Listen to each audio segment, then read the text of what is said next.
terrorism replace the economy as the #1 election issue. The presidential candidates adjusting their positions as quickly as I'm speaking. Hillary Clinton has said she will allow 65,000 Syrian refugees to enter the country if given the choice. Jeb Bush said he wants to protect Christian Syrians. Trump thinks we should send all immigrants back where they came from. Don't let them in. And Kasich reversing his earlier position, now saying no more Syrian refugees should be allowed in the U.S. Let's bring in Joe Trippi, a Democratic strategist, and Rich Lowry, editor of the National Review and a Fox News contributor. Rich, to you first, because it is, Geraldo was here at the top of the show saying this is just a way for Republicans to, quote, and this is his words, gin up the primary, gin up support in the primary. But it is a concern, but now it seems there are disparate voices here.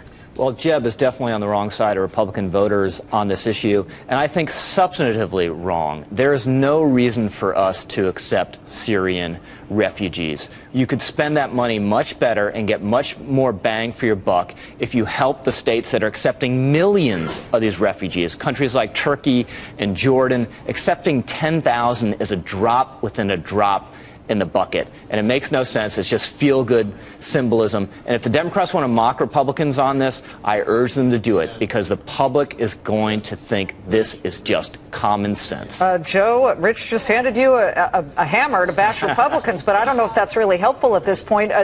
Democrats have a different stance, certainly, but let's go back to Japanese internment camps during World War II, which in retrospect were a horrible thing to do.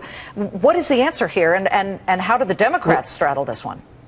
Well, I mean, look, there's going to be a debate in the general election about this if it's, if it's a continuing argument. But obviously there is an argument that this is not America. It's not in time of our values to turn these people back. That doesn't matter. I agree with Geraldo.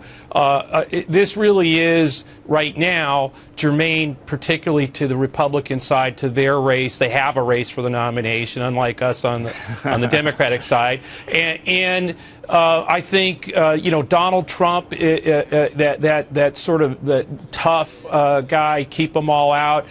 This is going to play to him. It's going to work for him. There are others. I'm not sure it is. All of this is, I mean, because you've got this situation now where you have a bunch of people on the Republican side who have no foreign policy experience, and how they project right now. Look, we're seeing children quickly, because we now have more breaking news on this. But Rich, the children that you just saw sliding down a little hill there, kids. You had some people saying just let the kids in. Comey.